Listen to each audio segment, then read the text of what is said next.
Mesdames et messieurs, chers téléspectateurs, bienvenue une fois encore dans cette émission spéciale sur Light News TV en direct depuis Vaughan. Vous savez très bien que probablement, excusez-moi, dans le mois d'août se déroule bien sûr notre fête traditionnelle à Djinoukouzan qui se pointe encore à l'horizon, bien sûr, à partir du 25 août. Et lors de cette fête traditionnelle, nous faisons un événement qui rentre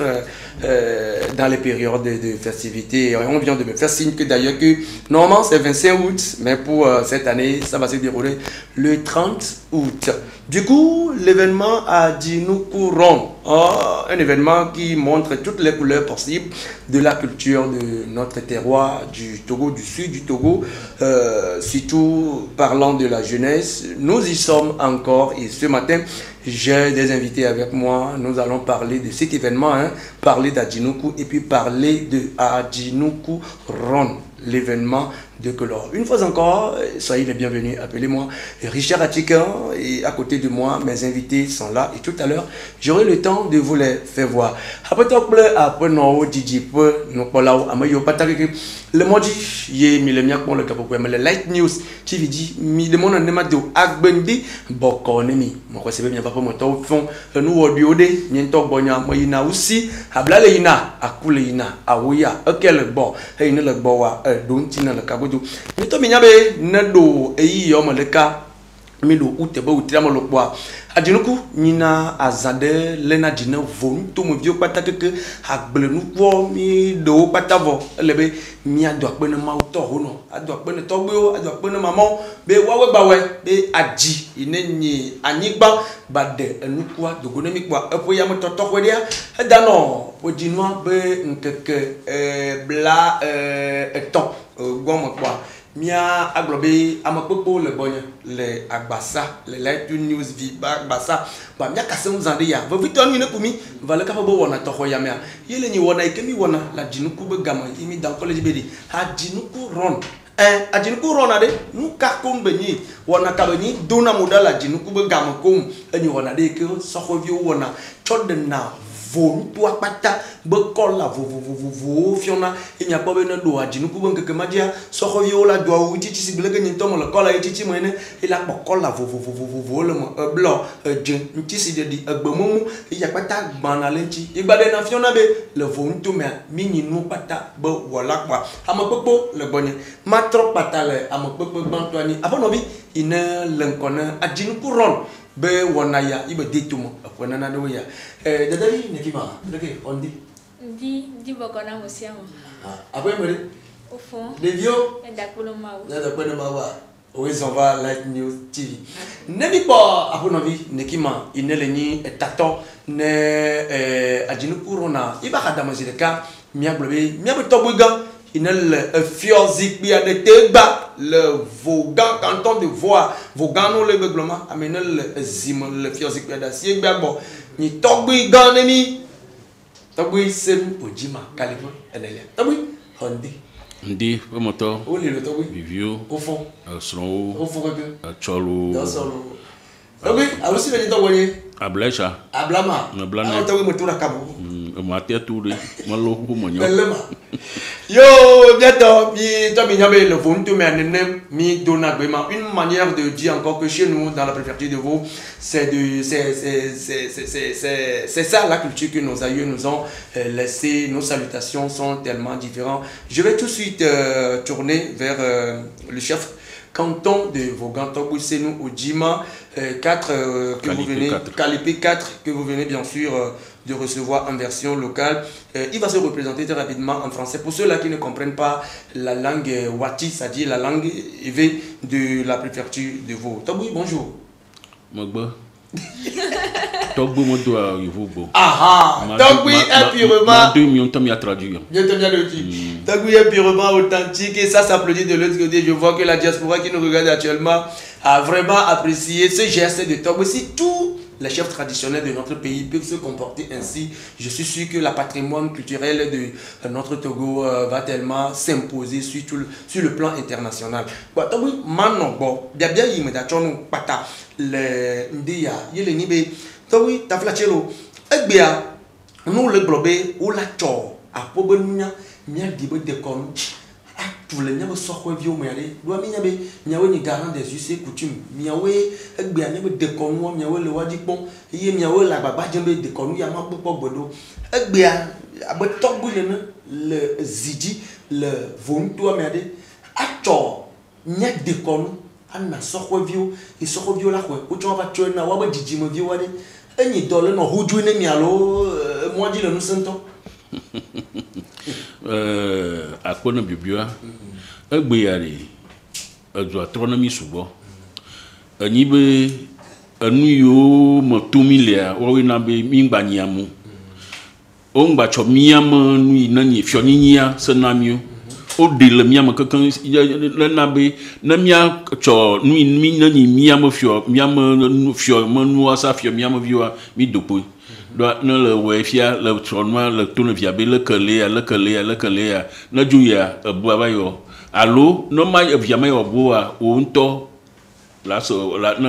mɔkabi wa gbe de mɔvi wa gbe le gbɔƒe la nya be wo yɔ yi le afi ɖe wo me gba tsɔ miame ŋusẽ na mi o de ke le ŋutia nu le miame mi trɔ zu zero. tɔgbe kebe le ɖeka yiwo tsɔ ŋusẽ mo xɔ da le miasi leke nɔ la nɔ yi mia tɔgbewo mia de zɔn ɖe kafla ne mi gblɔ ɖe ke be le tsɔ fiɔ kukua tse da ɖi abe vitɔ ne mɔm de kɔnu ŋuti miɔ egbea kafla ƒe ne le ta ɖe mi geme la nu gbogbo ɖo lia mitso mia tɔtɔ ɖo wo fiɔ mi nu ɖo aƒe be nuwɔwɔwo le nu ɖaɖa egbedodo na megãxo si be leke ne ƒe mi do nu de ŋdɔ efia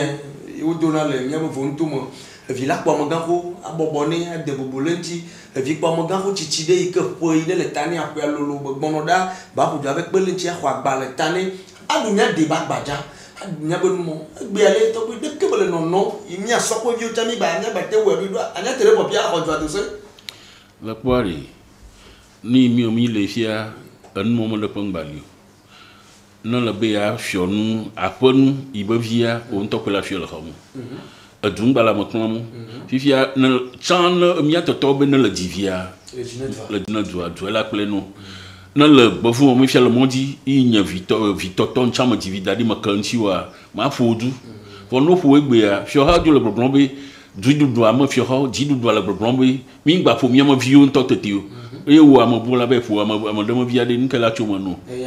numɔ na be edu egbea ŋgba le ɖokui ŋuti mo nya yi me va ɖu fiɔtro loa menɔna gbodzi ne le agbodzi o bo ŋutɔ tsã le kpɔe kpɔ ne vi ɖe kpekpe de surtout sukuviwo no to va le ma do bonjour no ma do bonsoir no ma do ŋlɛsi gbe tsã ne mo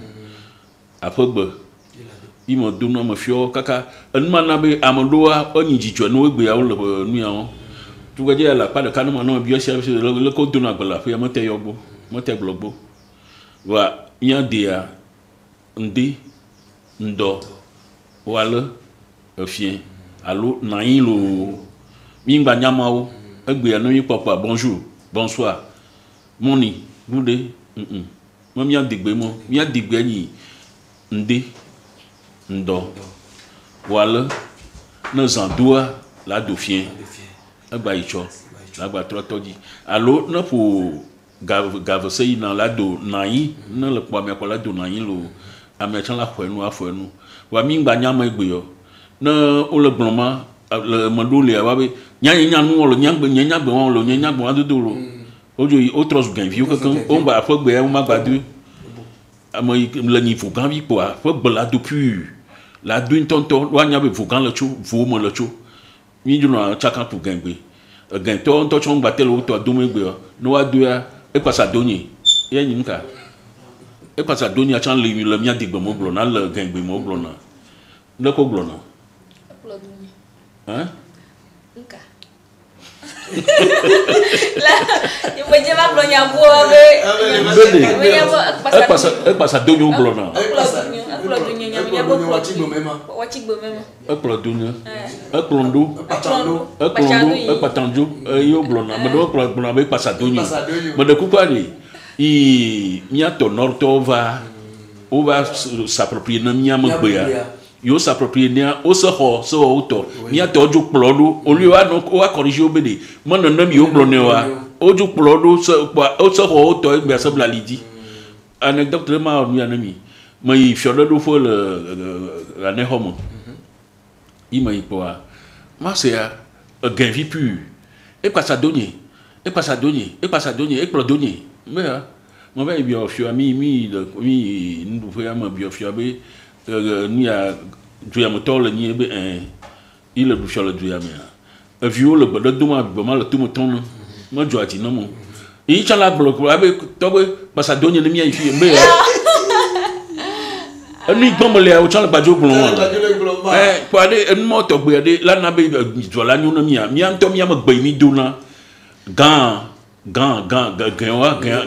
oni mani o to bo gbe ni gan gbe o mi am wa ti gbe ya yo cho trop transformer kaka ba trop zu gan gbe no yo ma gbajo 2000 o to gbajo no nu ya cho wi ya no sima on George na mo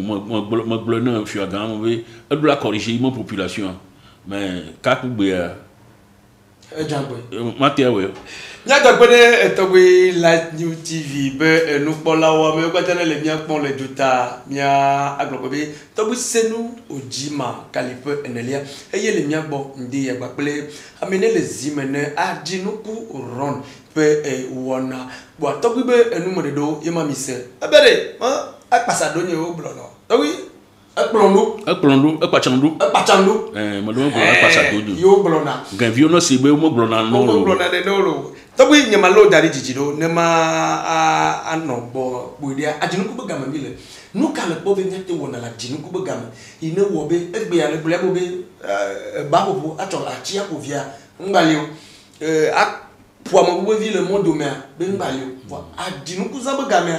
Mi tu jesi be vovi o batana le mondi wa holon sao amoduri o mo jesi vo ntu o mo janwa o gbona vana nka le po be nyate wona la ajinu ku za be gam ine wo be gapo ma me a nyamo yo tu de nyalo ku di be nya pala ponwa de ni va nyate cho de vene ate da ko mo la jotom ponu yan ton te mal bio mi anya be de mi be mi adu mi ade bazon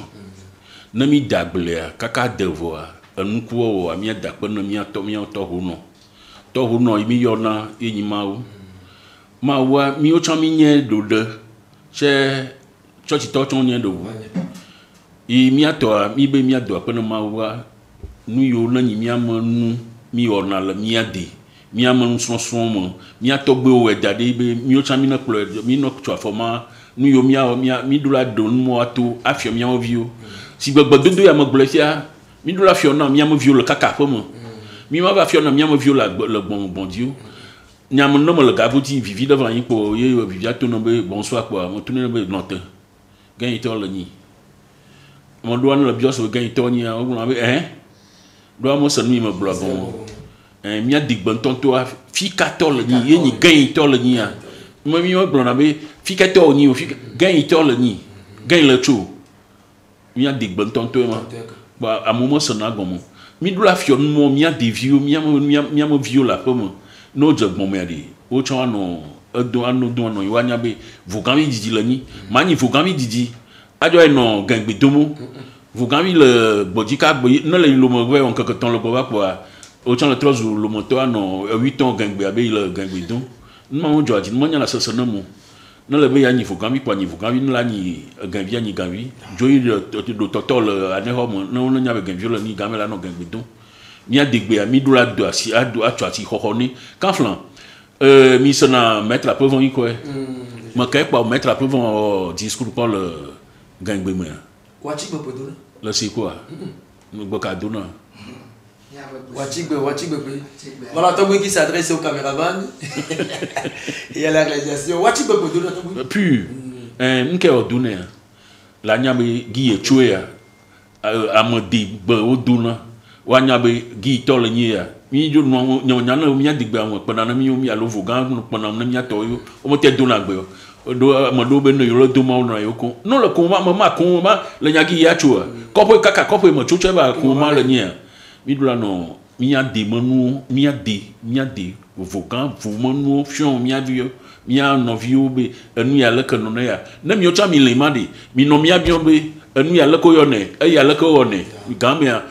culture là non perpétuer mi a non zan non kaka baba do ga ga mbani ya Nyan vieux chan no la comme ya. Wanya be vogambi yoni, vos vieux yoni lo.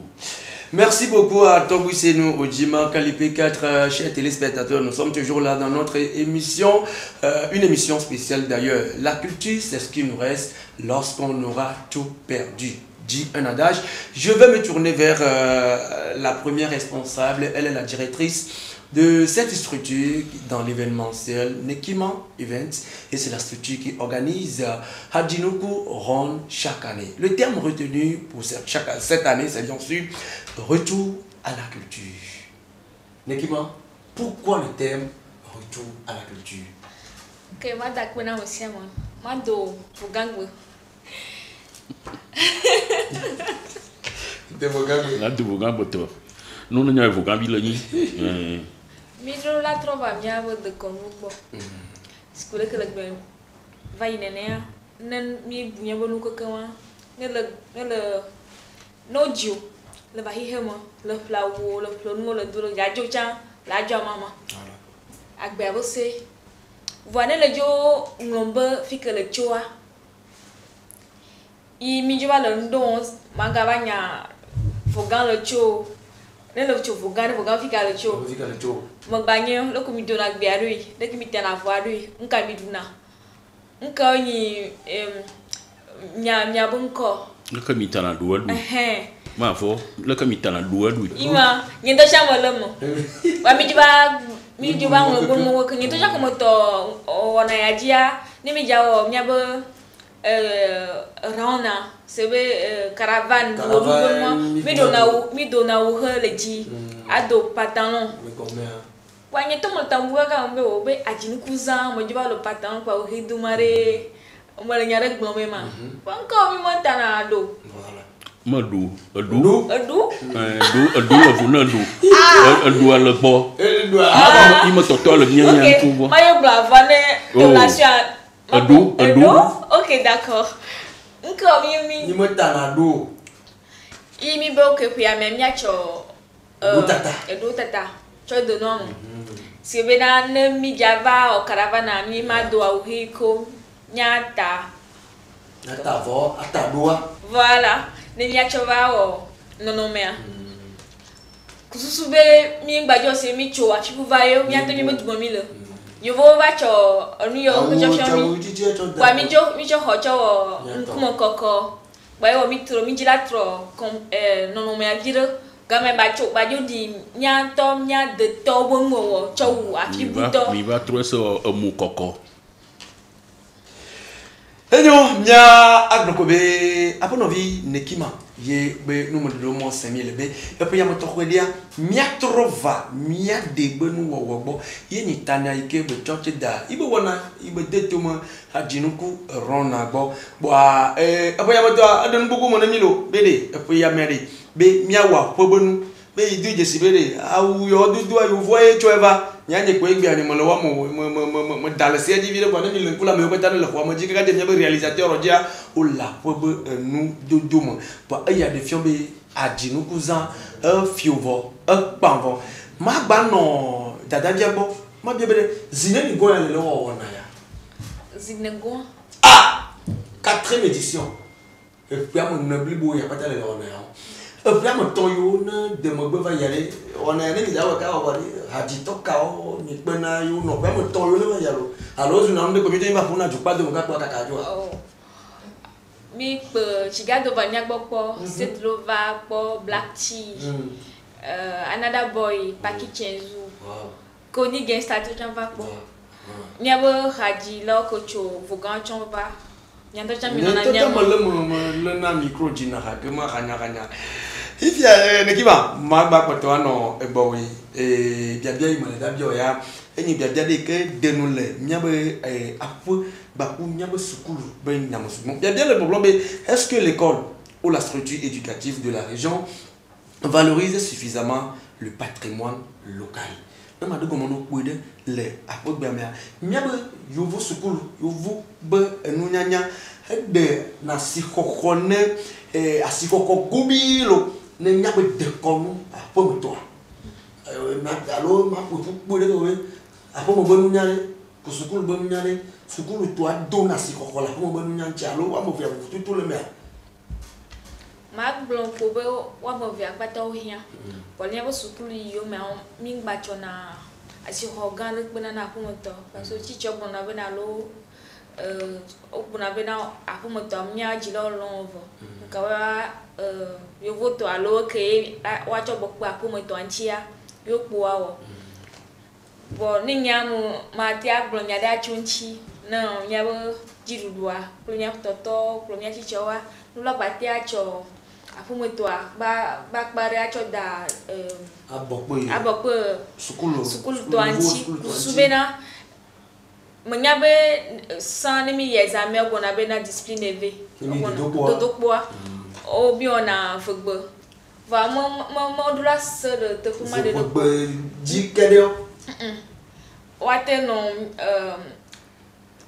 si bebe mo le foganya fogan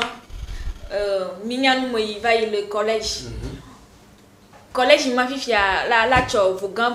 be asihoho be fonction da. Be do gobi de. Ateni le ke nyato go de na bele. Ka ta fla chene wa cho de school be do wo. Kusube diru ba mate va nya vogan be ko cho da mate no général mate no mi agbedo ma cho da. Faites moi le mot généralisé. Voilà. Mambe eyi won voganto le mayi ane hoto la o ane hoto la weto karato la o mesia mala cho nde ikele ni ibe aponu ibe apoli kade ke di togbo no teno yo to tunya be nunya wa wa to le nya de kana de school be dudu mo emela ni jiji o be jidu do na ba ga me do kwa ni mi lo chamia no na mo de mo nyo kwa na gafa. Voilà, j'espère que nous avons compris mademoiselle Nekima, qui est bien sûr la directrice de la structure en événementiel Nekima Events. Elle a tout dit, hein, elle a tout dit devant la question est-ce que l'école ou la structure éducative d'une région valorise suffisamment le patrimoine local. Et vous avez eu bien sûr sa réponse en version EV, Nekima, en français. Si tu peux essayer de te résumer un tout petit peu pour que ceux-là qui nous suivent à l'étranger puissent comprendre ce que tu voudrais dire devant cette question. Ok. Vous me reposez. Voilà, la question dit est-ce que l'école ou la structure éducative de la région valorise suffisamment le patrimoine local? Donc, je dirais pas non, je dirais pas oui. Parce que dans tous les cas, les deux, ça se complète. Parce que je me dis que l'éducation se dit que la maison fait déjà son travail et que l'école aussi doit aussi faire son travail. Mais finalement, on s'est vu un peu perdu parce qu'à la fin de nos études, on arrive à perdre ou à oublier notre propre culture et à adopter une culture qui n'est pas la nôtre. Donc ça serait bien de pouvoir insérer une discipline, je peux dire locale, dans chaque région. Ce qui veut dire qu'à Néron n'a pas les mêmes cultures que Vaughan. Même si on est tous africains, il y a des patrimoines qu'il faut valoriser et attribuer à une région et autres. Donc du coup, je voudrais qu'on puisse proposer cela dans l'éducation pour que les élèves, les étudiants, depuis l'école primaire, puissent mieux connaître leur culture, leur patrimoine, d'où et ça se dit comment on nous l'épargne, comment ça s'appelle. Moi-même, actuellement, j'ai eu à ne pas donner la donation, mais je sais que au Bonavoite à Tado, mais j'ai donné une donation un peu bas, mais les signes accentués du nez, je me rappelle bien à l'époque, mais je ne sais plus si ça se fait, ça se donne encore aujourd'hui. Donc si on pourrait donner plus de valeur à cela, ça va plus nous avantager et comme ça on ne va pas oublier d'où on vient. D'accord. Je reste en même temps avec toi. Est-ce qu'on peut avoir une idée sur la carnaval de Adjinoupourong cette année? Cette année. Voilà. Nous parler des touches, des innovations, si possible des artistes qui seront là pour cette année. Parce que tout à l'heure, tu nous as déjà cité les artistes des 3 ans précédents, 4 ans maintenant. 4 ans maintenant. Bon, pour l'évolution, on a vu... Parfois, on évolue, mais on oublie l'objectif principal, même si le but était fixe. on arrive à dévier, mais il faut revenir à la source pour refaire les contours pour mieux voir dans son viseur. Donc dans cette perspective, je me suis retrouvée à vouloir redonner l'image initiale que j'ai voulu pour l'événement. Donc j'ai choisi un thème qui est retour à la culture. Et j'ai dit, mais si je parle de culture, je parle de tradition, quel est l'artiste togolais qui pourrait plus me représenter ou bien qui pourrait plus représenter notre thème qu'on a choisi. Là, j'ai pensé à notre papa King Messin. Donc, grâce à Dieu et grâce au fait que l'artiste en question valorise beaucoup la jeunesse, très simple, de par sa personnalité, il a accepté, on a signé le contrat le mercredi passé et il sera sur l'événement. Et avec l'appui des artistes tradis de la localité, on va plus rehausser le flambeau de notre localité et donner plus de valeur à notre tradition ou à notre culture. Donc, voilà. Donc, le thème, on a choisi aussi le dress code qui est la tradition pagne, locaux. Comment ça s'appelle? Donc, cette année, on ne va pas s'habiller de n'importe comment. Il n'y aura pas de t-shirt. Voilà, il n'y aura pas de jeans. Il n'y aura pas de mitaine. Non. Il n'y aura que un dress code pareil. Voilà.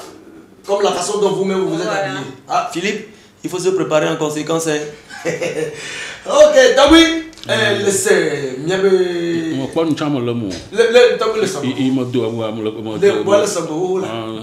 Good job, Mark. Moi je pas donner jour moi. Pas pas. Ah oui, ça va. N'avez viwa, azumwa viwa, tombo viu. Abe ko yam to hodia, le sebe no ka vai. C'est que comme. Qui bébé la jin ko ron. De que yo ne cha, il va na de na mitu mutanali. Chikbo ada viwa do wa na no la chanya bi. Bo be mani no sokumi. To. Ben no sokumi be nya to tro bo fa nya be aponu bo. Ye ni tanya I chokin je da. Après bo on a dit. Bo amene la te a de nous ya fion le hadilor demain. Ibe ma ba cho hanya tere po fi tere poro. Ben mo la bava ao. Imagine ko be nya tro ba nya be de kon bo ya ba be cho hadito ike na le jihabu to vo na mi on I cho ba ho ya mo. Bo I cho papa King Messin. Be ye nya me na bon mo vo ga na mi cho. Oui, hanwa. Non nyoko. Makala be numa monyu. Nous mi 10 000 € mais King Messin ma yenya adina ha se finalement ma dina ha se blananu. Yo atwe ba inchoa wa tunu be na rayona no ba dina vivioa na ni rai la fior no vivioa ma ni rai na travesti o ma wa na vivio sera po anya be mo ils ont yo le il pour ani no na ntontolo ça le blancham aussi bo va bonyo po mo gbagi akakan po to ida mo dwe fia klo I mo wa kamia wa wa mane ma kpo mi no mi ma kpo kamia wa do ba ka go mi jawo mi wonu a Adjin cousin pour le 30 août no work pa pour yo za pa mi ami le mi adon o 3 mozerka même ramagbo apol kaka ma donc de kadi na mi o ka mi aso de do mo be Adjin cousin I mi ato we dadia obe outbe samedi mlamlea outbe samedi du mois d'août pour moi au amanigoa même là mamlea il dit mi ane adule donc egba be eya mi awe fia mi no yin cho kaka obe 25 mi be mi ma te adule dernier samedi ne mi be mi awe mi an va 3 fois de amodo ba gban mi an amobon ba de gban alors mi an nana di ko anon mi ma mi anya be dernier samedi du mois d'août bodna Adjin cousin lo am yo le mi anovi yo le gbadia mi anya be nana lema na mi adbio mi amo conjoa mi be yo abadwa Adjin cousin quoi dernier samedi du mois d'août mi a préparé à dadi abio mi o conjoa de dernier samedi du mois d'août quoi dit quoi na mi gbawa ya ba do Adjin cousin fièvre amalo nenya seulement comme nyiria nyabe jijipe no polao mi anya ko be Adjin cousin e pe ya moto si bele ke to le glomenia elle tɔ dzi ƒe dzinu wotri amenyigoa be ŋkeke blavevɔ asi ɖeke mia 3 ans le 29 voilà 29 août mia 3 ans ƒe be ŋkeke blavevɔ asi ɖeke ne nu ke meme ɖagbe ƒe dzinu wotri nyia be ŋkeke bla etɔ̃goagbea miawɔ apothéose alo ho gã yi mi wɔna yi nu ɖena fefe le tsã terrain vi to wɔnɛ voa eƒe ve ɖewo de megbea mi trɔtrɔ va yi aɖinuƒe ŋutɔ ƒe dzɔtsuƒe yi ne le nyi terrain kpa gã me vo gã be afɔbɔlu ƒoƒea kpoa gema yi enuwo le danɔ emla ke kɔsi ɖagbe Final. woatsɔ final ate ƒoƒoa ŋkeke ame tɔ̃ ye aɖinukua wɔna kpoa meme ɖagbe yi ne le nyi eƒe dzinu wotri nyia be ŋkeke bla tɔ̃ le 30 août ye le da nyi adzinuku ron ike mianovi nekima tsɔ le tome de wotrɔ me ke papavi king mesa le daba dziha ne mi aʋuʋu ekpea hanyahanyahata nekima fi ka wɔna danɔƒe ya me menya be ƒe yelo de megbe va ya le nɔ Nazareth be kpa me le va dzo le Nazareth va nɔ Yesu via to abo ya me ɖe fi ka mi ya nɔ Yesu vito. nyaba nɔ Yesu via to aha atɔkpa ɖewo ɖeke le tɔna kpa ɖe kpɔa gema le gbadza lo atɔkpa la gba wɔ gbadza Mila tɔkpa ɖi mia susu be kɔn be mia tɔtɔ mia ba tiske gbɔnɔa mia tɔ mi dzesi mo le hodio ta mi ra wɔ enua ba kɔ ba na ba ame sia ame be ŋkume ba kɔ ntia me le ku mi gblɔ ŋkume mutomo ba kɔ na ame sia ame mutomo ba kɔ na ame sia ame mia wɔ kpoa ba dze fiesi ba dze ganu ba dze fioto adze gato wa enukpaƒe bi le enu yiwo edzɔ dzi ne be miakpɔ be mianɔ via ŋutɔ nyame ɖe gbatɔ le nu kplã zi ɖeka edo dzesi be nu yiwo ebu yi ŋutɔ tsã elle se sent concerné be enu yiwo ebu yi sugbɔ kpoa ye wɔ be yi va tsɔ wɔna de to be de leke be le yiwo ya mi kpɔ leke ka depuis mi va plateau ka wo mi va plateau ya dzia alo mi va mɔ ya nua enu kpokplã be le ne gblɔ ɖia tɔgbe gblɔ ne bo be ne gblɔ ne mo ne gblɔ ɖia tɔgbe gblɔ be ya trɔ ɖeke o ya me ɖeka wo wɔ ne mo egɔme dzi be sukulu gã tɔ be le tanya me bia zã ɖe ya bo be yovo be sukulu gbaku aƒe be nunya vovototo le me ŋutɔ nu yi ne le aƒe be nunya mea yovo be sukulu ma te bia do gbe ɖo le te yi sukulu kakaka te xɔ diplôme gãgãgãgãgãwo le woyɔ le bo be ma bac plus 8 bac plus 30 ame yi me da afɔ sukulu xɔ me kpɔ ne le wo le miabe watsi ŋutome alo miabe ʋe ŋutomea egbegbɔgbɔ lu ko ba do no wa wo ma wa ke la loa tsɔ yi gaze alo la loa tsɔ yi nugodo yi eɖe fiɔ be aƒeme be nunya enu bukroa ŋutɔ be nyi gbe sia gbe ba gbenɔnɔ yi nene miatɔgbewo wotu edua da ɖi ne mi ma gbe sia gbegbe ba gbenɔnɔ gbe sia gbegbe ba fɔɖeɖe yi me miatɔgbewo wote wɔ aƒeme be enunya yiwo nɔ boa nekima adzinuku rɔna ɖe mi tɔkpa ɖo Yesu via to ŋutua kplogodo tɔgbewo va yi me va ame yiwo ne le duta le miakpɔ ɖe wo gbɔ va gbɔ ɖe danɔ gba na kpo miaƒo dua ɖo me wuyawuya lo tike danɔ ŋutia tike danɔ ŋuti ƒe ya mea ɖeke mi kɔkɔ enua yi dzi ɖo ya ane ƒe ke va ya kotoku ɖeka kpo mi wɔe ame sia ame ɖo me mi te vo ɖeke mi le ɖo kpoa mi le mia nɔnɔwo dome mi dzowoe donc ƒe ya mea mi dza wɔ place VIP place VIP ya kɔkɔ teƒe kɔkɔ teƒe ya fi ma ye miakpɔ tɔgbo amegãmegã la nɔ kusu keŋgbe miagba ɖe mɔ be sɔhɔ tsã ke sɔhɔ yiwo mi dona aƒa mi ma tsaka ko fiɔ ɔtsɔ wo teƒe la nɔ anyi donc place VIP ya mi le wɔ ame amene 100 000 VIP ya mi la kpɔ 20 fauteuil bourré wine la nɔ kplɔ ŋuti brochette Tchanga vraiment fauteuil bien bourré ne le temps de petit azikpi kefo na mamene gbela no mo amamene gbela no mo alofarika chakodo mo chakodo ko alofarika lo kwa ma kplo amamene dasi no mo kplo amamene ma valwa akplo yi komi ya na inu azikpi mo mi ya no inu azikpi amala vo mi ni de mia du tchanga eye mia wine leji aha if ya tiko ame me be ya no amagã me kɔso be teƒe yi tɔ ya no hawa dome adapa kɔta idza kɔfɔdza itsa nene kotoku ɖeka ke kotoku ɖeka wala kpɔ king mesa la kpɔ king mesa shishia na teƒe ametɔ̃ li mi dza ma teƒe ametɔ̃ ame kɔ teƒe le ke gbɔe le moyen ok ame yiwo alɔfa ɖeka me le wasiwo vɔ wotɔ dzi la nɔ teƒe ɖe ke mianɔ viviviwo ma tsaka wo wa wotsɔ wo teƒe bali ke Comme vous voyez, à Moyo, Miamoyo, ni Yaouya, Miami, Mitamio, te voilà nouveau. Même on a Kotoku. Oh là, non, Ok. Et après quoi, les 1000 francs vont passer et puis c'est bon. Ah, même on ne coûte pas mon route, tu peux aller au Tchachanga. Oh là, non. Ah, bon, voilà. Moi, il y a mon bon. Bon, là, c'est que frère. Donc oui, moi, c'est Viwab, nous de à mon poste c'était pour, je récapitule très rapidement, pour l'événement qui aura lieu le 30, le samedi 30 août 2025. La responsable vient de nous dire tout à l'heure que ce serait bien ceci entrer à la même place derrière la station Total et Yesuito et l'artiste Guess. C'est l'icône de la musique traditionnelle togolaise en l'honneur de Papa Viking Mexan qui serait là en personne, en chair et en os. Et vous avez 3 catégories de tickets. Première catégorie de tickets, vous avez les tickets de buffet de 100 000 francs pour 4 personnes. Pour 4 personnes. Et vous avez également un buffet de 10 000 francs pour 4 personnes. Maintenant, pour les gens de 4 personnes, pour les 100 000, vous avez droit à un vin, en table de vin. Vous avez droit à des brochettes. Vous avez droit également à quoi également? D'eau vitale. Oui. Voilà,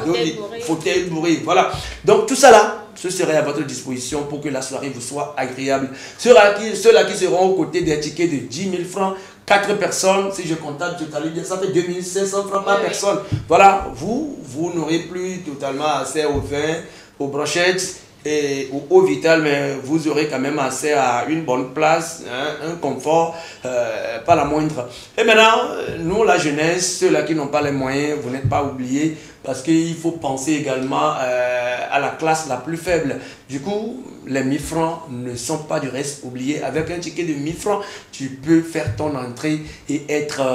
au sein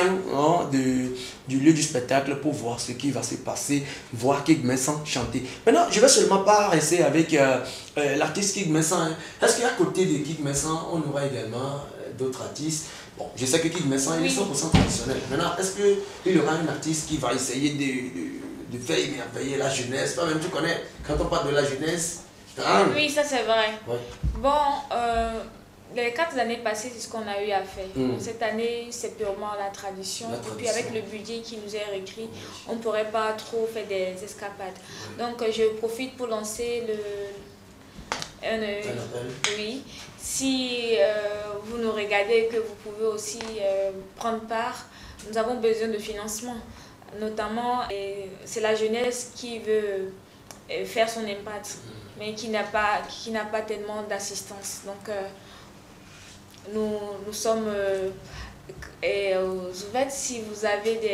des offrandes à donner à la cause, parce que pour un artiste comme Kig Mensah, et après faire un ticket de 1000 francs, vous voyez que ça c'est dire que on ne se dit pas rentabiliser, mais après il ne faut pas perdre. Et pour soutenir la cause, il faudrait qu'on puisse le refaire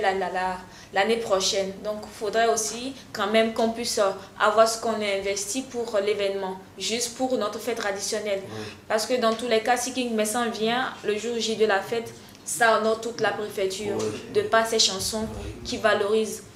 nos parents, nous-mêmes, notre culture et pourquoi pas la République togolaise. Donc, je lance aussi l'appel à notre très chère maman, Madame Dogbe, de bien vouloir nous assister et de ne pas nous oublier. De ne pas nous oublier. Ouais, je sais très bien que pertinemment, et chaque année, l'ancien Premier ministre de l'ancien gouvernement, qui est fille de la préfecture de Vaud, Excellence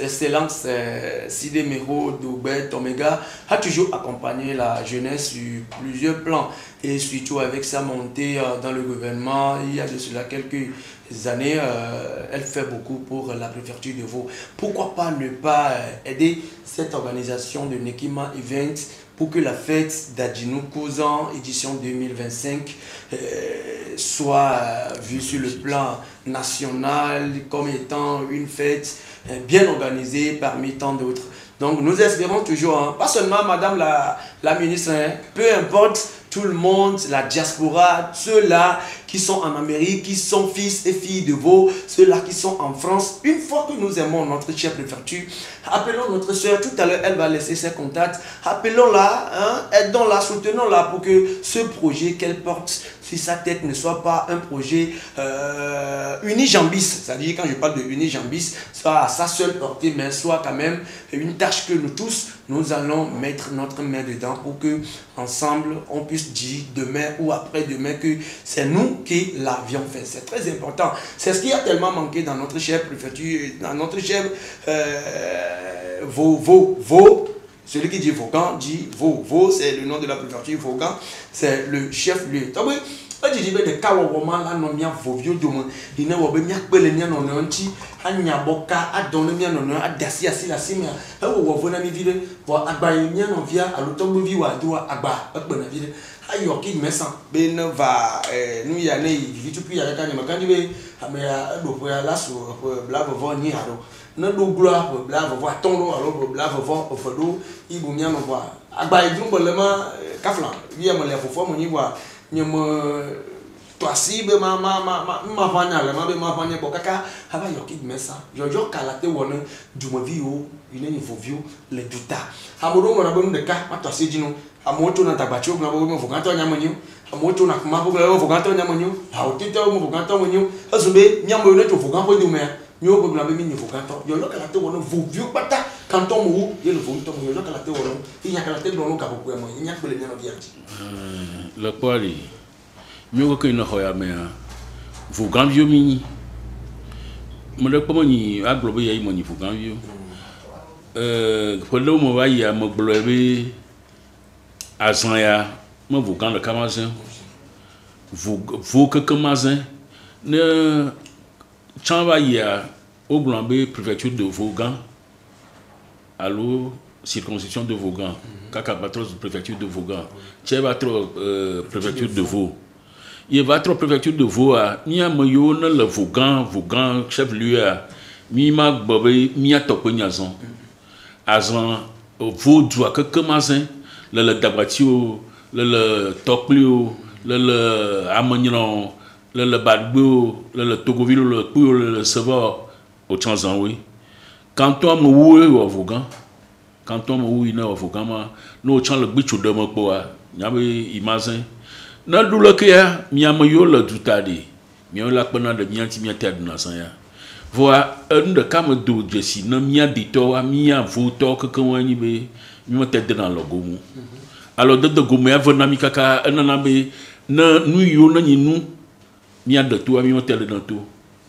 bodon mi o akodo li bi ja dan ijo obe nu yo ma ko ntu so ba ko ayo dava ya mi po amoino ni na dudi le anehoa akede bulu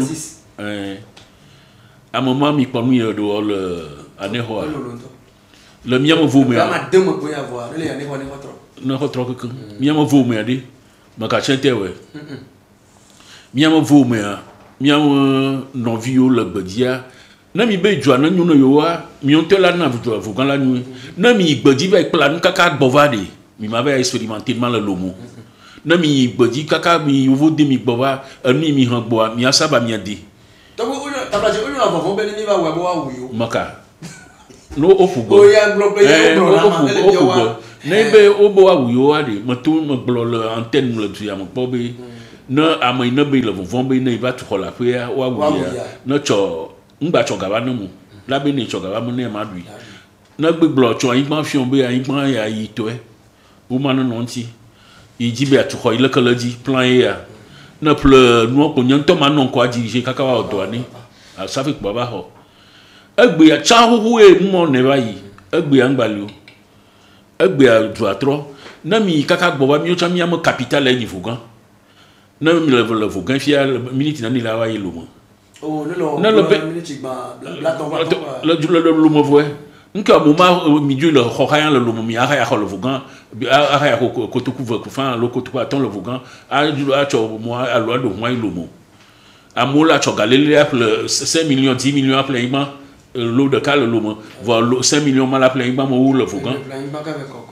nga mi ma no fougo a mi ma ko fougan idio do il est pas le vous de baba là-bas ouais le fougan a lui te il me do pour le fougan mi en vion ba no tu fumbe yo lo mo imo université mo le mi en de ni nous pour venir au no le divi kaka via ko ba ko no mo la sur la tu dans de bolo lo mo ga chama la sur la ya ko kwa via ko ba ko ti gama du do me ko to ko lui encore on to on no vio le badia on va pour le aïgman le lomo tuho ko to ko lui vio o bu yo nu ya kwa wa be amoyo on na si ba madran no ho de kam amoni no ho de kam amo no ho de kam nka mi afu kan to chami ma wo yo mi wa université no le mi no sa de bubu mi amo tuanti mi mo telon mo do dasi goma no mo fio no le tutum le kaka vi mo be vinya na mo nya fa ma yo baba no lo aje to wa fa me lo mo to wa fa me no cha le chon mo so fa da du ko mo na la ba do titi me de la ba te no aba on de ni na mi le nu ye ma mo da ko no mi be nu ya mi o ya agba fon susu na amosubo la se mi amo ya i wa sa de do mo na mi yo de kaka gbo de mi ngba ba ti lo mo mi amo do yo mi va ikla mi va do mo te fo le vugan na mi envio no jemo o ngba no lo mo ibe lo mo po yo ayo no ilo mo wa etro na so na gbo ay tros geyoto délinquant tonto yo na wetrona wa fo pe no mo fun lo mondi le kaka gbo la ba no dun la pe mo ni vi plaplement no mi kaka gbo pa mi va expérimenter ni mi va expérimenter le vugan ja mo no trolo mi du lo viviti me apa mi du viviti me apa to gui mo blog gabonya me na pe fi wan chi no mo blog fie ya ba trop blog la mbede mi ama yo le gbadia de mi no asi dan gomo no no nyu na mi le vugan la na mi ama si le gomo ma mi o tala idi la nyan to chama le gia na mi ama si le gomo ma ko ni la chulo mi ama bu mo chama me fia mi po ya o de nyen petro ke panti kabila to mo hu wa no mi vai ma wa be mi po vugan mo fio ada mi po nu ya do hu ya chama ma da wa mi nyamo le vugan vugan mi na no vugan no to yiko mi ngbabe de yo nto ma po mo ko nyawo la dradwa do fio ya de etros du legwa fi de ka poto mo la gi fia électricien mo ni mo kala di ba yo mi fia be tu comment ba de wa be fia ma di de mi dans chantier le blanc le chantier mi atewe mi du mo vie ko na de chantier fio ni na fio akona mi ma mo la ka nyama ka ba we ma chama ko ni la chula ti me no mo cho limousine va les mefia fu na la fida la yo to mi am fi ava ilo mi va no telefia mi apelo nya va munye ma on jo pa ba yin la ka mi va mo bono va pe mi awela na fi a la ni fi na mi lo. Merci aux différents conseils de Togweseno Djima Kalipé 4. Mesdames et messieurs, j'espère que le temps qui nous est accordé tend pratiquement vers sa fin. Mais je vais encore me rester un peu avec la promotrice Jemima Missi Maou, voilà, qui est la promotrice de Adjinokouron, pour nous laisser des contacts s'il y a des gens de bonne volonté qui comptent bien sûr vous apporter, que ce soit les aides financières ou matérielles, sur quel numéro, bien sûr, vous avez même des emails, des comptes sociaux également à partager avec nous. D'accord. D'abord, je vais dire merci parce que nous avons des sponsors qui nous aident et même si ça ne suffit pas encore, c'est déjà quelque chose. Je dis merci à la Banque BIDC, je dis merci à Togocom, je dis merci à Oprop d'Afrique, je dis merci à Cool Solar. Et si vous voulez nous contacter, contactez-nous sur le 90 20 03 14. Encore. 90 20 03 14. Email. C'est le seul numéro? Direct, oui. Sur le mail, vous pouvez nous contacter sur nekimaevents@gmail.com. nekimaevents@gmail.com. Pour laisser des mails. Ok, d'accord. Maintenant, sur le WhatsApp, c'est le même numéro qui est sur le WhatsApp. Oui, 90 20 03 14. D'accord. Maintenant, est-ce que vous avez un siège si ce peut que quelqu'un veut envoyer son assistant venir directement dans votre siège? Oui, le siège se trouve où? À Nyekonakwe, juste à côté du DHL. Ok, Nyekonakwe à côté du DHL. Voilà, mesdames et messieurs, je rappelle encore que pour joindre l'agence Nekima, n'hésitez pas de contacter le numéro 90 20 03 14. Je rappelle encore 90 20 03 14. Vos aides seront la bienvenue. Ou carrément, vous les écrivez sur email nekimaevent@gmail.com et vos messages seront la bienvenue. Est-ce que vous avez un mot de fin? Bon, avant toute chose, on va aussi recevoir un membre. Voilà, il y a on va l'attendre. Oui, il est juste là. Donc, il est là? D'accord. Là, on va libérer Togui, Senou, Ojima, Kalipé. Togui, il y a pour un talent, merci, il y a de Baba Inemia. Qui m'a dit le mien?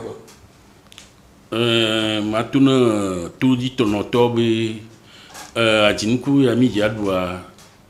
après à Motoa, le Torredo. Intia, on va, on va, nous ne va pas de Bianchi. Ou pas de Mianchi la nia, Djinkou va si horror. Nous ne va pas de Mianchi à Djinkou. La de tagulo, miatoni apelo. Apelo takaka. Oui, bien globé. Mon zonzon, non, nuit de nous. Et bien Didipe et nous voilà. Papa mayo pataka ke nele America et du sia du France bani bandi yo vous débani bandi yemi le mia pour le Light News TV. Il connaît le vogan, moi je dis le mia be justice ça bon quoi. Mile akbe manya blode donné mi be wona yi pomi le ya ani wona tokode ikeye mi dele tuma achoko mpocho adinu kuron ikenyi wona de wona le adinu kuba gam i pona ku sokwevio mi blena ba ku sokwevio idena sokwevi vovio be vible ble ba klo be dijo popo chofiona to kola be wona ike oba de to gade me achichi kola ntigbe agblea va de go pa ya me to gobidia enkono la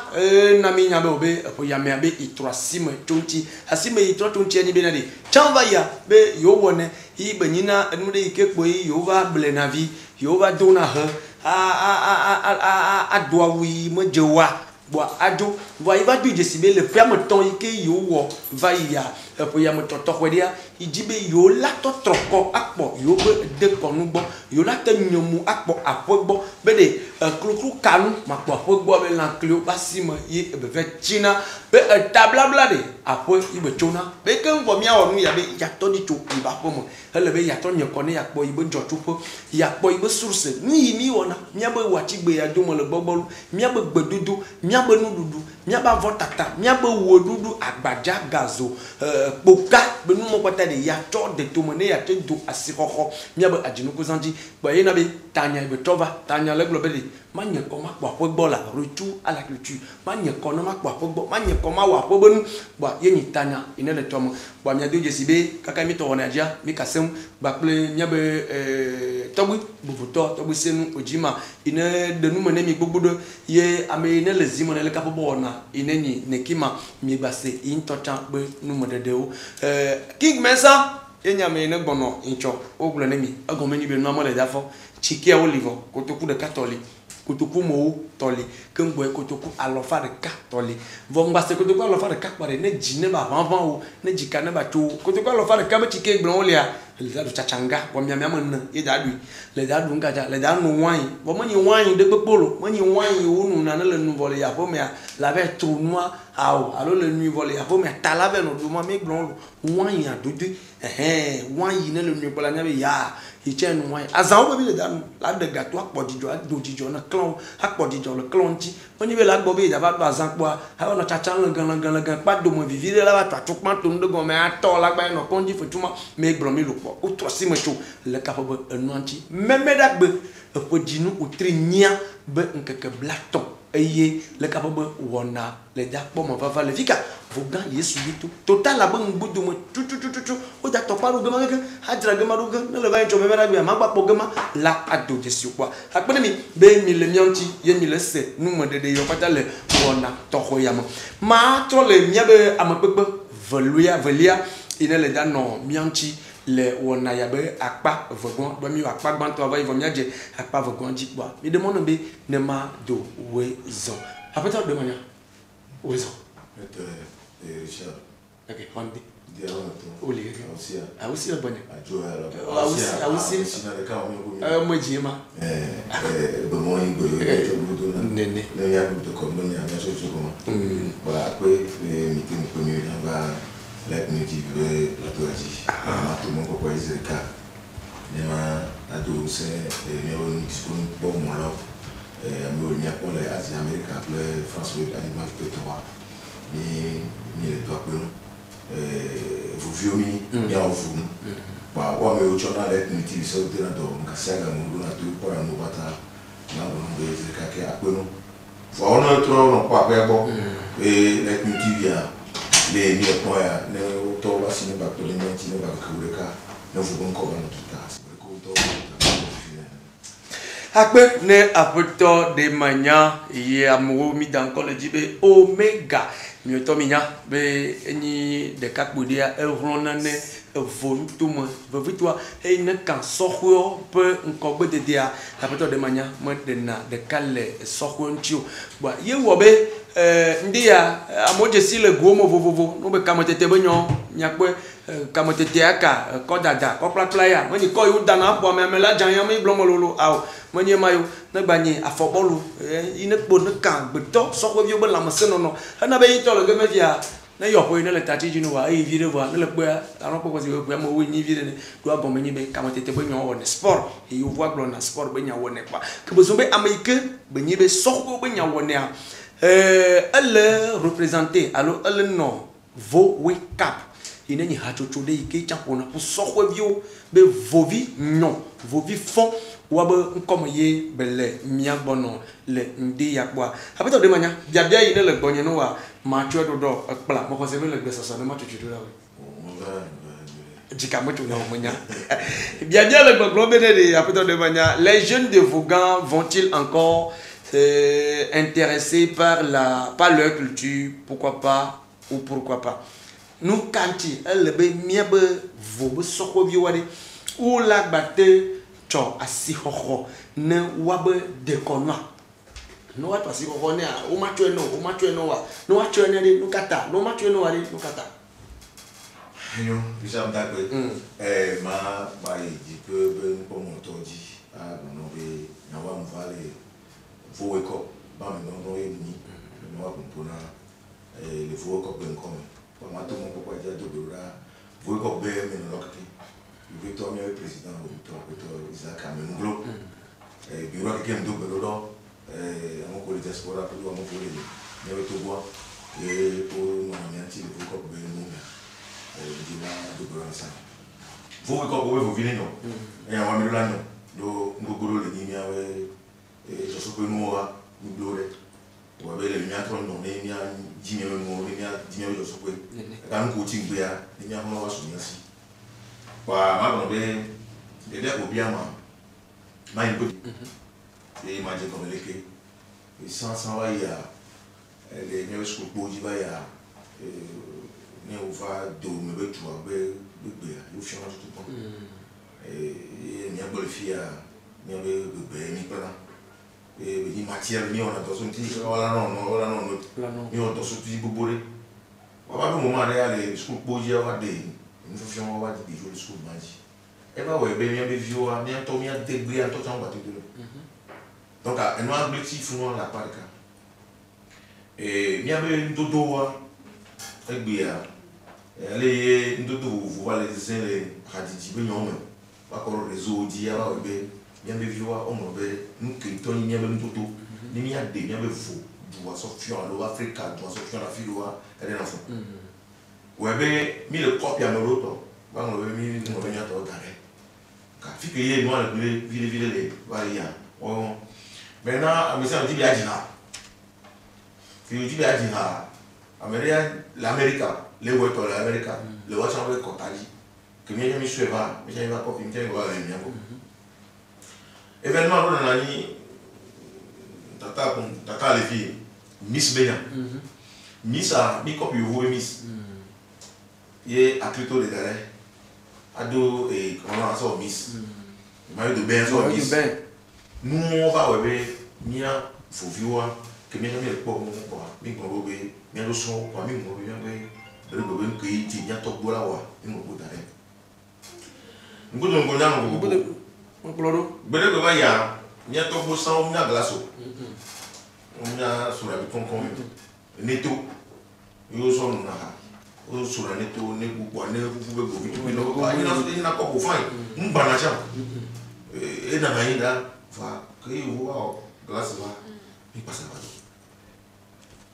13 e minha top boa só no 600 eu tô com a rede só com a rede vai bem como jeunesse high school bater les 13 do bien aussi non 13 no ko ha ni asi les 13 maintenant de ville bien ela bo ko me alors to me ta bo be o ne tutu on depuis ça dit de ni a tronçon so bo so bo ne da oui e afri ni a me quoi tronçon so bo bo be no embaixo na ko e moi e bien to bo ra gbe ma trova e Jim Akpla mais par exemple Jim Akpla ko to gbe ami le do chino ro ami le do Nigeria wa mo lo wa ami le do ta bientôt bo ça bon à fort autour il peut faire même 50 km avec affort et non beaucoup plus ça sous voilà c'est 150 120 130 140 ans bon 200 ans la nuit dit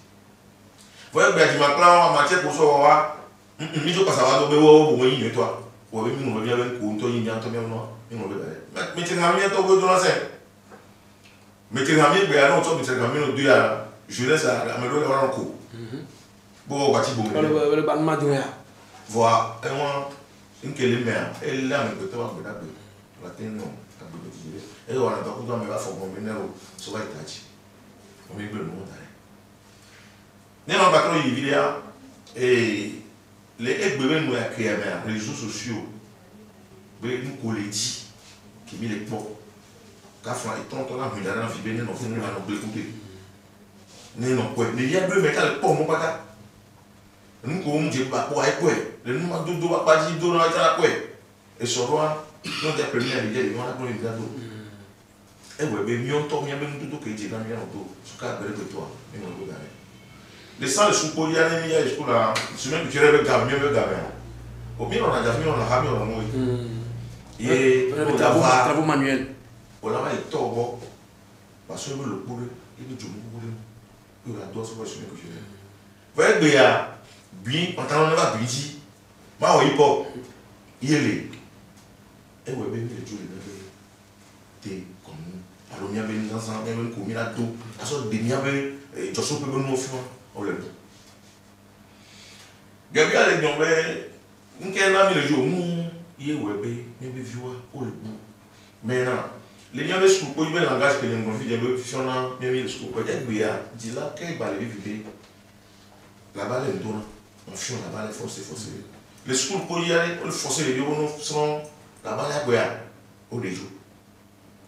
et ouais ben mi une que bien mi on va y alors que on bientôt on va y sur ta cinéma bien que mi le but donc elle a nous mi a tout toi c'est chaud et mi on dit que mi a pas trop une bonne nouvelle il y avait tout ce que Bedodo. Et Bekemi de vivre bien d'émission avant mère. Des vidéos bien au bien on gagne. On a que ta jambe ta on a que ta mère. Bonsoir bonjour. Et pour rien. Voici la vie là on était mou et pas aujourd'hui. On a beau temps là. Faut mettre au gars on est le Malgré et sans mien non au fond matin. À l'oyo la veille. Dans je ma fille. Eh bien, on va pas dans ses fils. Voilà, alors moi, il y a les mêmes temps. Je m'en fiche, sur le doigt là, il y a les mêmes temps. Mais pour c'est lequel peut te demander. Voilà, eh bien, pas dans ses fils, automatiquement, nous faisons pour qu'on a pourtant bé au jour.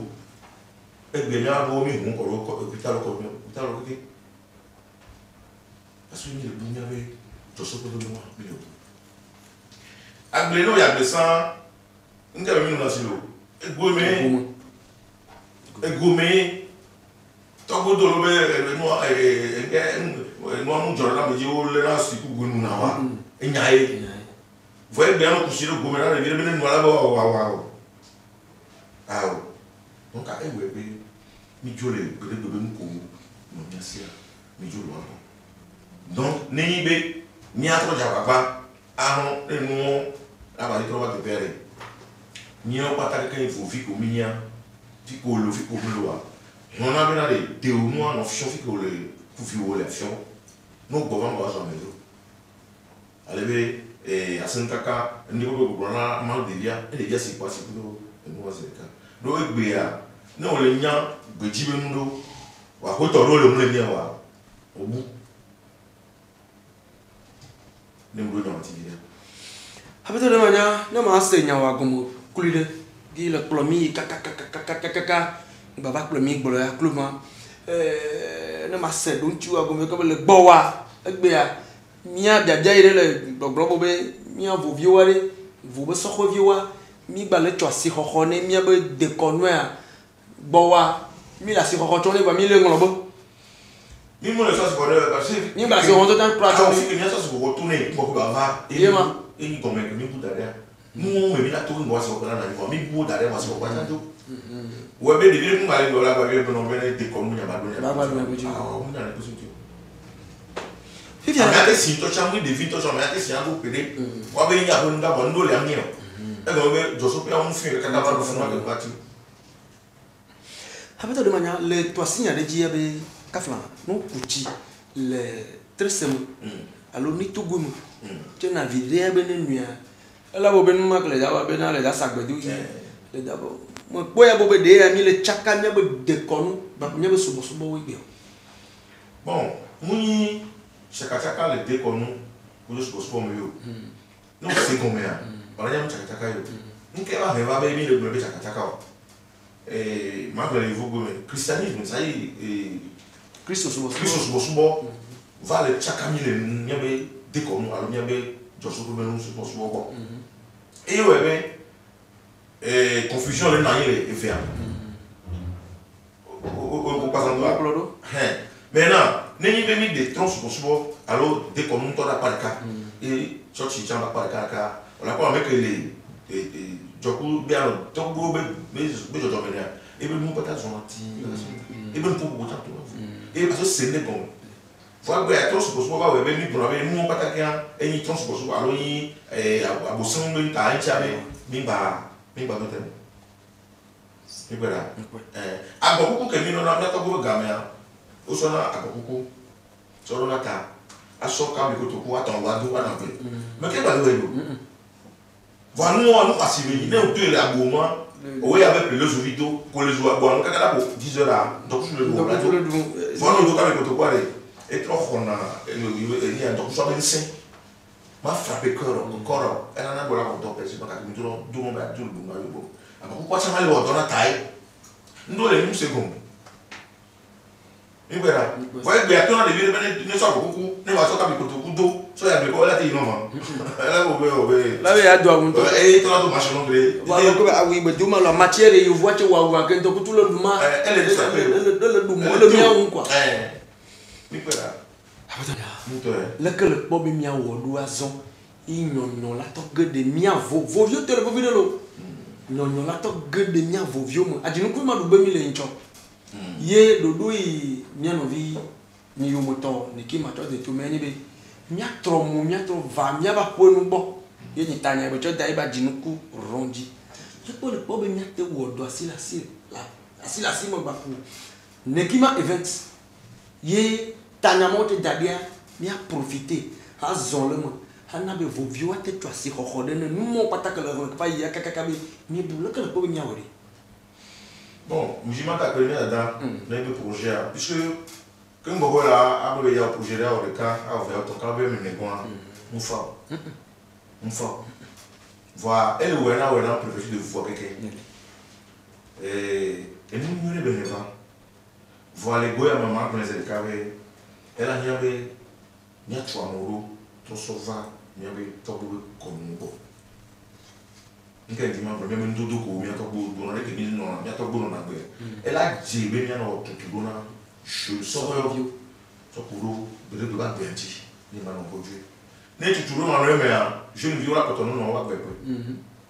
mais na ne tutu ro yi le go se go me kaka pa era ba no chande miss Jonadina no faut que venant le me tu veux faire comme tete e Jonadina no to voit akito kudo no vient a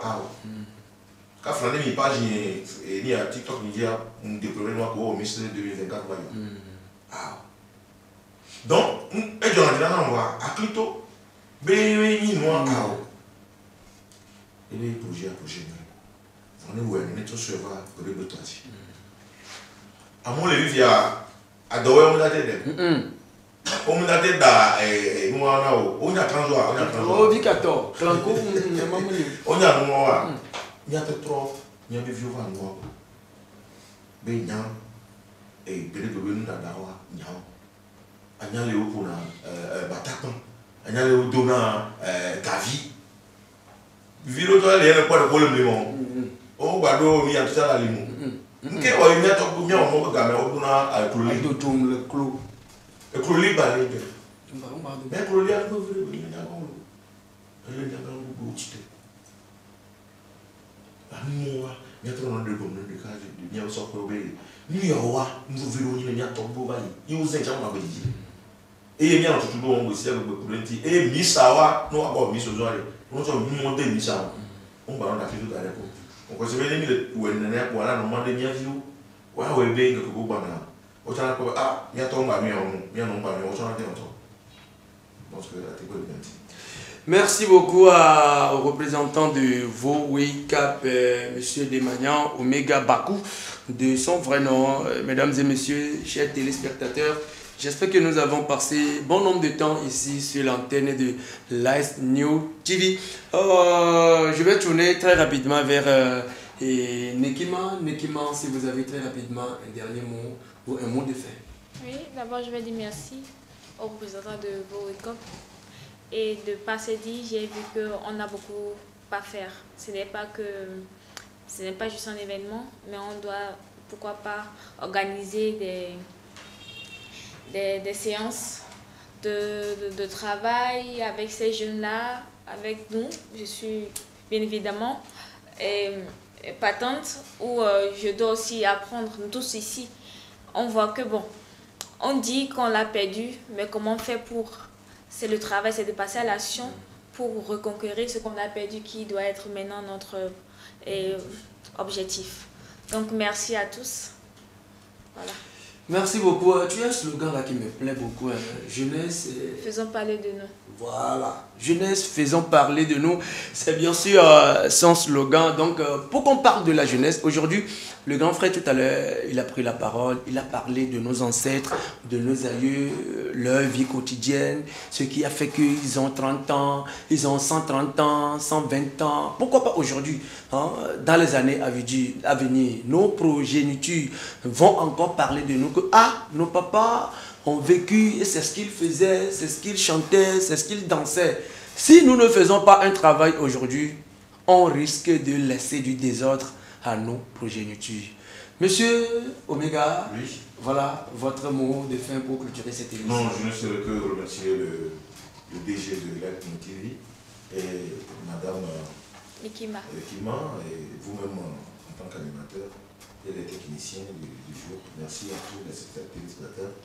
Je pense qu'il y a beaucoup à faire, comme vient de le dire. Voilà, donc une fois encore, merci d'avoir prêté attention pour cette émission. Donc je pense qu'à la prochaine, on va pas dire encore. Miabo jijipong po lao mido akwe manyang lore mibe egbea miawe bumiabe yo le mianti le Light New TV boa akwe tokwedene grand sœur Lisa Beyaka ine le kaka Angleterre ba yingbanjida le miapoma mido akwe manyang lore no a hodisi le kama hakona ne mado akwe ne soso zanana echanyamadia vo benu jona jinento grand sœur dadayo moniteur de mayo molelo akpele mi be miawe le don miawe eisi aia mi non abogno be o mi gba bojo alo mi gba non décourager o mi tutu elayi mado akpele mi de ya baba boa mo kanji bi mi woni huhu eye majiji mi la jenya no viaji eye vitu kwisi mi mi ocha mi te ona mo glo na be de mi su aton mi su aden vodouya ala troko boa amreka molena ha tano boyosuna ibe nyana wana mi yon be Richard Atike technicien yo no caméra gudwa nya papeto Philippe Beyaka ni directeur voix et yeba no réalisation nya blobe nkekia neno bokoni fida ne jejinemi weekend akekema neno akponjonemi adinu kwa le 30 août diouté dano mi ba blobe nya blobe bye bye.